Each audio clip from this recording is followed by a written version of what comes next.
Hi hello ನಮಸ್ಕಾರ ಸ್ನೇಹಿತರೆ. ಏನಪ್ಪ ಇದು ಏನಾಗ್ತದೆ ಇಲ್ಲಿ ತಾಂಡವ್ ಏನು ಹೇಳ್ತದಾನ, ಇದಕ್ಕೆ ಭಾಗ್ಯ ನಿರ್ಧಾರ ಏನಾಗಿದೆ, ಅತ್ತೆ ಎಲ್ಲಿ ಹೋಗಿದ್ದಾರೆ, ಇದನ್ನೆಲ್ಲ ತಿಳ್ಕೊಬೇಕು ಅಂದರೆ ಈಗಲೇ ನಮ್ಮ ಈ ಚಾನಲ್ನ ಸಬ್ಸ್ಕ್ರೈಬ್ ಮಾಡಿ, ಹಾಗೆ ಈ ಒಂದು ವಿಡಿಯೋವನ್ನು ಪೂರ್ತಿಯಾಗಿ ನೋಡಿ. ಇಲ್ಲಿ ಶ್ರೇಷ್ಠ ಹೇಳ್ಕೊಟ್ಟಿದ್ದೆ ತಡ ತಾಂಡವ್ ತಲೆ ತಿರುಗ್ತದ.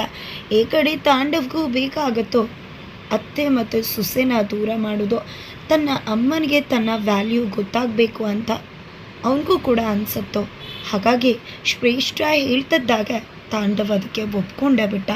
ಯಾವಾಗ ಇಲ್ಲಿ ಶ್ರೇಷ್ಠ ತಾಂಡವ್ EMI ಕಟ್ಟಬೇಕು ಅಂತ ಹೇಳಿದ್ನೋ ತಕ್ಷಣ, ಏನು ತಾಂಡವ್ ನೀನು ಯಾಕೆ EMI ಕಟ್ತೀಯ, ನೀನು ಯಾಕೆ EMI ಕಟ್ಟಬೇಕು ಕೂಡ, ಅವ್ರು ಇದ್ದಾರಲ್ವ, ಅವ್ರು ನೋಡ್ಕೋತಾರೆ.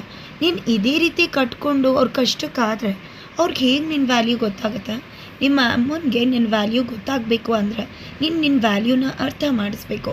ನೀನು ಯಾವುದೇ ರೀತಿಯಲ್ಲೂ ಕೂಡ ಫೈನಾನ್ಷಿಯಲಾಗಿ ಹೆಲ್ಪ್ ಮಾಡಬಾರ್ದು, ಆಗಷ್ಟೇ ನಿಮ್ಮ ಅಮ್ಮನಿಗೆ ನಿನ್ನ ವ್ಯಾಲ್ಯೂ ಅರ್ಥ ಆಗುತ್ತೆ.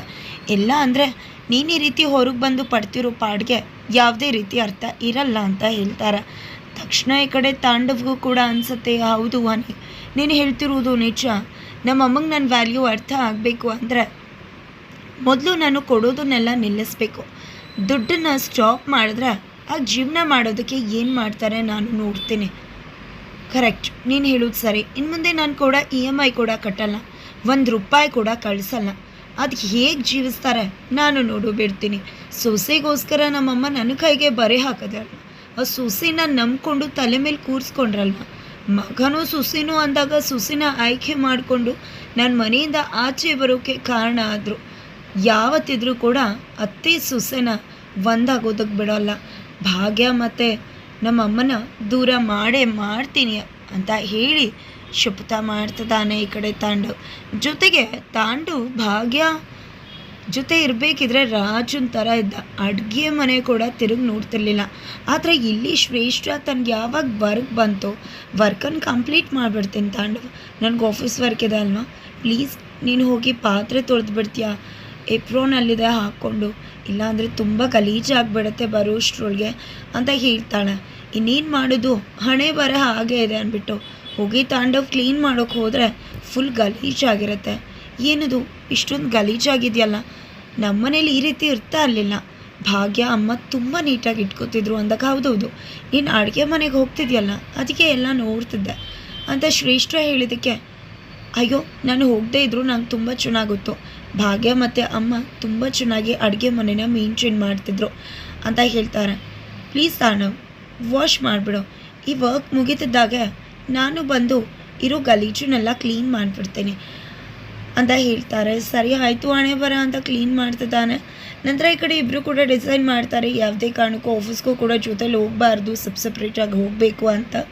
ಸಪ್ರೇಟ್ ಕಾರಲ್ಲಿ ಹೋಗ್ತಿದ್ದೀವಿ, ಅಲ್ಲೂ ಕೂಡ ಸಪ್ರೇಟಾಗೆ ಇರೋಣ ಹೋಗಬೇಕಾದ್ರೂ ಕೂಡ, ಇಲ್ಲ ಅಂದರೆ ಡೌಟ್ ಬಂದುಬಿಡುತ್ತೆ ಅಂತ ಇಬ್ಬರು ಕೂಡ ನಿರ್ಧಾರ ಮಾಡ್ತಾರೆ. ಆದರೆ ಇಲ್ಲಿ ಭಾಗ್ಯ ಕುಸ್ತೋಗಿದ್ದಾಳೆ. ಏನಪ್ಪ ಏನಾಗ್ತದೆ ಇಲ್ಲಿ, ನನ್ನ ಮಕ್ಕಳ ಜೀವನದಲ್ಲಿ ಏನು ನಡೀತದೆ. ಅವತ್ತು ಗಂಡಣ್ಣ ಹೋಟೆಲಲ್ಲಿ ಜಗಳ ಮಾಡ್ಕೊಂಡ, ಜೊತೆಗೆ ಈ ಕಡೆ ಮನೇಲಿ ಫೋಟೋ ಹೊಡೆದಾಕ್ದಾನೆ, ಇವತ್ತಪ್ಪ ಮನೆಗೆ ಬರಬಾರ್ದು ಅಂತ ಹೇಳ್ತಿದ್ದಾನೆ. ನನ್ನ ಮಗಳು ದಿನ ಜಗಳ ಅಂತಿದ್ದಾಳೆ. ಮಕ್ಕಳ ಮೇಲೆ ತುಂಬಾ ಕೆಟ್ಟ ಪರಿಣಾಮ ಬೀರ್ತದೆ. ದೊಡ್ಡವ್ರ ಜಗಳ ಮಕ್ಕಳು ಬಡವಾಗ್ತದೆ. ಇಲ್ಲ ಯಾವುದೇ ಕಾರಣಕ್ಕೂ ಈ ರೀತಿ ಆಗಬಾರ್ದು, ಎಲ್ಲ ಸರಿ ಹೋಗಬೇಕು, ನಾನೇ ಎಲ್ಲವನ್ನ ಸರಿ ಮಾಡ್ತೀನಿ ಅಂತ ನಿರ್ಧಾರ ಮಾಡ್ತಾಳೆ ಭಾಗ್ಯ. ಈ ಕಡೆ ಮಗನ ನಡವಳಿಕೆ ಭಾಗ್ಯಗೆ ಇಷ್ಟನೇ ಆಗಿಲ್ಲ. ಹಾಗಾಗಿ ಭಾಗ್ಯ ಗುಂಡಣ್ಣಂಗೆ ಹೇಗೆ ಬುದ್ಧಿ ಕಲಿಸಿದ್ರೆ ಬುದ್ಧಿ ಬರುತ್ತೋ ಅದೇ ದಾರಿಲಿ ಹೋಗ್ತಿದ್ದಾಳೆ. ಮಾತಾಡ್ತಿಲ್ಲ, ಆದರೆ ಗುಂಡಣ್ಣಂಗೆ ಅರ್ಥ ಆಗ್ತದೆ ನನ್ನಮ್ಮ ನನ್ನ ಜೊತೆ ಮಾತಾಡ್ತಿಲ್ಲ ಅಂತ. ಮನೆಯವ್ರಿಗೆ ಯಾರಿಗೂ ಕೂಡ ಅರ್ಥ ಆಗಿಲ್ಲ, ಬಟ್ ಗುಂಡಣ್ಣಂಗೆ ಗೊತ್ತಾಯಿತು ಅಮ್ಮ ನನ್ನ ಜೊತೆ ಮಾತಾಡ್ತಿಲ್ಲ ಅಂತ. ಪ್ಲೀಸ್ ಅಮ್ಮ ಪ್ಲೀಸ್ ನನ್ನ ಜೊತೆ ಮಾತಾಡಮ್ಮ, ಯಾಕಮ್ಮ ಅಂತ ತಪ್ಪು ಏನಮ್ಮ ಮಾಡಿದ್ದೀನಿ ಅಂತ ಕೇಳಿದರೆ ನೀನು ತುಂಬಾ ದೊಡ್ಡ ತಪ್ಪು ಮಾಡಿದ್ಯಾ ಗುಂಡಣ್ಣ ಅಂತ ಹೇಳ್ತಾರೆ ಭಾಗ್ಯ. ಇಲ್ಲಮ್ಮ ಪ್ಲೀಸ್ ಅಮ್ಮ ತಿತ್ಕೋತೀನಿ ಅಂತ ಕಾಲಿಟ್ಕೊಂಡು ಕೇಳ್ಕೊತಾನೆ. ನೋಡು ಗಂಡಣ್ಣ, ದೊಡ್ಡವ್ರದ್ದು ಏನೋ ಜಗಳ ಇರುತ್ತೆ, ಅದು ಸರಿ ಹೋಗುತ್ತೆ, ಅಪ್ಪ ಅಮ್ಮಂದು ಏನೇನೋ ಇರುತ್ತೆ ಜಗಳ, ಅದರ ನಡುವೆ ನೀವೇ ರೀತಿಯೆಲ್ಲ ಬಂದು ಮಾತಾಡಬಾರ್ದು. ನಾನು ಅವತ್ತೇ ಹೇಳ್ದೆ ಅಲ್ವಾ ಅಪ್ಪಂಗೆ ದೊಡ್ಡವ್ರಿಗೆ ಆ ಥರ ಮಾತಾಡಬಾರ್ದು ಅಂತ, ಅದಾಗೆ ಕೂಡ ಹೇಗಪ್ಪ ಈ ರೀತಿ ಮಾತಾಡಿದೆ, ತಪ್ಪಲ್ವಾ ಇದು ಅಪ್ಪನ ಮನೆ, ಅಪ್ಪ ಕಟ್ಸಿದ್ದು, ಯಾವಾಗ ಬೇಕಿದ್ರೂ ಬರ್ತಾರೆ ಹೋಗ್ತಾರೆ, ಅಪ್ಪಂದು ಅಲ್ವಾ. ನಮ್ಮದು ಮನೆ ಅಲ್ವಾ, ಆ ರೀತಿ ಮಾತಾಡಬಾರ್ದಲ್ವ ಪುಟ್ಟ ಅಂತ ಹೇಳಿ ಮಗಂಗೆ ಬುದ್ಧಿ ಹೇಳ್ತಿದ್ರೆ ಇದನ್ನೆಲ್ಲ ಕುಸುಮವರು ಬಂದು ಕೇಳಿಸ್ಕೊತಾರೆ. ಎಂಥ ಒಳ್ಳೆ ಸೊಸೆ, ತನ್ನ ಗಂಡನ ಎಷ್ಟು ಪ್ರೀತಿ ಮಾಡ್ತಾಳೆ, ಗೌರವಿಸ್ತಾಳೆ, ಮಕ್ಕಳಿಂದ ಗೌರವನ ಬಯಸ್ತಾಳೆ. ಇಂಥ ಸೊಸೆನ ಬಿಟ್ಟು ಹೋದ್ನಲ್ಲ ತನ್ನ ಮಗ ಅಂತ ತುಂಬ ನೋವು ಮಾಡ್ಕೋತಾರೆ. ನಂತರ ಭಾಗ್ಯನ ಅಪ್ಕೊಂಡು ಬೇಷ್ ಮಗಳೇ, ನೀನಂತ ಪಡೆಯೋದಕ್ಕೆ ಅದೃಷ್ಟ ಮಾಡಿರಬೇಕು ಅಂತ ಹೊಗಳುತ್ತಿದ್ದಾರೆ. ನಂತರ ತನ್ನ ಗಂಡ ಪಿಂಚಣಿ 30,000 ದುಡ್ಡನ್ನು ತೊಗೊಂಡು ಬಂದು ಭಾಗ್ಯ ಕೈ ಕೊಡ್ತಾರೆ.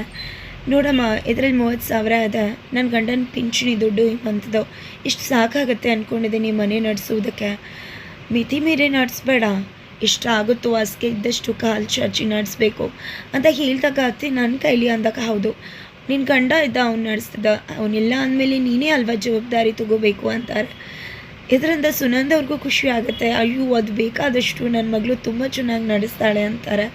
ನಂತರ ಈ ಕಡೆ ಪೂಜಾ ಹೇಗಾದರೂ ಮಾಡಿ ಆ ಫೋನ್ನ ತಗೋಬೇಕು ಅಂತ ತನ್ನ ಫ್ರೆಂಡ್ ಜೊತೆ ಹೋಗಿ ಪೊಲೀಸವ್ರ ಬಳಿ ಕಂಪ್ಲೇಂಟ್ ಕೊಡಿದಾಳೆ. ನನ್ನ ಫೋನ್ ಕಳವಾಗಿದೆ ಅಂತ ದಯವಿಟ್ಟು ಹುಡ್ಕೊಡಿ ಅಂತ ಹೇಳ್ತಾಳೆ. ನೋಡಿ ಬಾಬಾ, ಫೋನ್ ಸಿಗ್ತಿದ್ದಾಗೆ ನೋಡಿ ನಿಮ್ಮನೆ ಹೇಗೆ ಚಾರ್ಜ್ ಮಾಡ್ತೀನಿ ಅಂತ ಅನ್ಕೋತಾಳೆ. ಫೈನಲಿ ಇದನ್ನು ಅನ್ನಿಸ್ತಿರೋದು ಒಂದೇ, ಈ ಕಡೆ ಫೋನ್ ಸಿಗ್ತಿದ್ದಾಗ ಈ ಕಡೆ ತಾಂಡವ್ ಈ ಮನೆ ಬರಬೇಕಾಗತ್ತೆ. ಹಾಗಾಗಿ ಫೋನ್ನ ಹುಡ್ಕೋ ಪ್ರಯತ್ನದಲ್ಲಿದ್ದಾರೆ. ಫೋನ್ ಸಿಕ್ಕಿದ ತಕ್ಷಣ ತಾಂಡವ್ ಮನೆ ಕಡೆ ಮುಖ ಮಾಡಬೇಕಾಗತ್ತೆ. ನಂತರ ಈ ಕಡೆ ಭಾಗ್ಯಗೆ ಮಗಳು ಇಬ್ಬರು ಕೂಡ ಸ್ಕೂಲ್ಗೆ ಹೋಗ್ತಿದ್ರೆ ಈ ಕಡೆ ತಾಂಡವ್ ಆಫೀಸಲ್ಲಿ ನನ್ನಮ್ಮ ತನ್ನ ಸೊಸೆನ ಏನು ಮೆರೆಸ್ತಾ ಇದ್ರು, ಇನ್ನು ಮುಂದೆ ಏನು ಮಾಡ್ತಾರೆ ನಾನು ನೋಡ್ತೀನಿ. ಅತ್ತೆ ಮತ್ತು ಸೊಸೆ EMI ಕಟ್ತಾಗ್ತಾನೆ ಅಂತ ಅಂದ್ಕೊಂಡು ನಗ್ತಾ ಇದ್ದಾನೆ ಶ್ರೇಷ್ಠ ಜೊತೆ ತನ್ನ ಮನೆ ಬಗ್ಗೆ ತಾನೇ ಮಾತಾಡಿಕೊಂಡು. ಅಷ್ಟರಲ್ಲಿ EMIಗೆ ಅವ್ರು ಕಾಲ್ ಮಾಡ್ತಾರೆ. ನಾನು ಯಾವುದೇ ಕಾರಣಕ್ಕೂ EMI ಕಟ್ಟೋದಿಲ್ಲ, ಬೇಕಾದರೆ ನೀವು ಇನ್ನೊಂದು ನಂಬರ್ ಕೊಡ್ತೀನಿ, ಅವ್ರ ಹತ್ರ ನೀವು ತೊಗೋಬೋದು ಅಂತ ಕಾಂಟ್ಯಾಕ್ಟ್ ನಂಬರ್ ಕೊಡ್ತಾರೆ.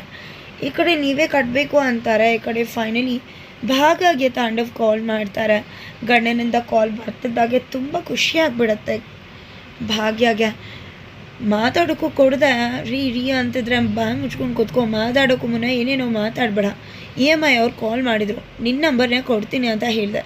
ನೋಡು, ಇನ್ನು ಅವ್ರು ನನಗೆ ಕಾಲ್ ಮಾಡಬಾರ್ದು, ಆ ಮನೆ ಈಗ ನಿಂದು ಮತ್ತು ನಿಮ್ಮ ಮತ್ತದು, ನಾನು ಆ ಮನೆಯಿಂದ ಬಂದಿತ್ತು, ಕಟ್ಟಿದ್ದು ನಾನಾಗಿರ್ಬೋದು, ಆದರೆ ಈಗ ಆ ಮನೆ ನಿಮ್ಮದು, ನಿಮ್ಮ ಮನೆ ಅಂದಮೇಲೆ ನಿಮ್ಮ ಮನೆ EMIನ ನೀವೇ ಕಟ್ಕೊಳ್ಳಿ. ಇನ್ನು ನನಗೆ ಅವ್ರು ಕಾಲ್ ಮಾಡಿ ಟಾರ್ಚರ್ ಕೊಟ್ಟರೆ ನಾನಂತೂ ಸುಮ್ಮನೆ ಇರುವುದಿಲ್ಲ ಅಂತ ಹೇಳ್ತಾರೆ. ಏನು ಮಾತಾಡ್ತಿದ್ರ ಅಂದಾಗ ಸರಿಯಾಗೇ ಮಾತಾಡ್ತಿದ್ದೀನಿ, ಅತ್ತೆ ಸೊಸೆ ಮನೆ ಅಲ್ವಾ, ನಿಮ್ಮ ಮನೆ ಅಂದಮೇಲೆ ನೀವೇ ಕಟ್ಕೊಳ್ಳಿ ಅಂತಾರೆ. ಈ ಕಡೆ ಭಾಗ್ಯ ಏನಪ್ಪ ಮಾಡ್ತಾಳೆ ಪಾಪ, ಅತ್ತೆ ಹತ್ರ ಕೇಳೋಕ್ಕಾಗಲ್ಲ, EMI ಕಟ್ಟಬೇಕು, ಜೊತೆಗೆ EMI ಕಟ್ಟಬೇಕಾಗತ್ತೆ, ಕಟ್ಟಬೇಕು ಅಂದರೆ ದುಡ್ಡು ಬೇಕಲ್ವ, ಅತ್ತೆ ಹತ್ರ ಅಂತೂ ಕೇಳೋಳಲ್ಲ ಭಾಗ್ಯ. ಅದಕ್ಕೋಸ್ಕರ ಮನೆಯಿಂದ ಹೊರಗಡೆ ಬರ್ತಿದ್ದಾಗೆ ಎಲ್ಲೂ ಕೆಲಸ ಮಾಡಿ ದುಡ್ಡನ್ನು ಸಂಪಾದನೆ ಮಾಡ್ತಾಳ ಭಾಗ್ಯ. ಕೆಲ್ಸಕ್ಕೆ ಹೋಗ್ತಾಳ. 9ನೇ ಕ್ಲಾಸ್ ಓದಿರೋ ಭಾಗ್ಯಗೆ ಯಾವ ಕೆಲಸ ಸಿಗತ್ತೆ, ಮನೆ ಕೆಲಸ ಮಾಡೋಕ್ಕೆ ಮುಂದಾಗ್ಬಿಡ್ತಾಳ ಭಾಗ್ಯ. ಈ ಕಡೆ ಪೂಜಾಗೆ ಫೋನ್ ಸಿಗ್ತಿದ್ದಾಗೆ ಭಾವನ ತರಾಟೆಗೆ ತಗೋತಾಳ. ಈ ಕಡೆ ಕುಸುಮರು ದೇವಸ್ಥಾನಕ್ಕೆ ಬಂದು ಮಗ ಸೊಸೆನ ಒಳ್ಳೆ ಅಂತ ಕೇಳ್ಕೊತಾರೆ. ಹಾಗಾದರೆ ಆಗೋದೇನು ಆಗ್ತಿರೋದೇನು ಅದನ್ನು ತಿಳ್ಕೊಬೇಕು ಅಂದರೆ ಈಗಲೇ ನಮ್ಮ ಚಾನಲ್ನ ಸಬ್ಸ್ಕ್ರೈಬ್ ಮಾಡಿ, ಮುಂದಿನ ವೀಕ್ಷೆಗೋಸ್ಕರ ವೇಟ್ ಮಾಡಿ.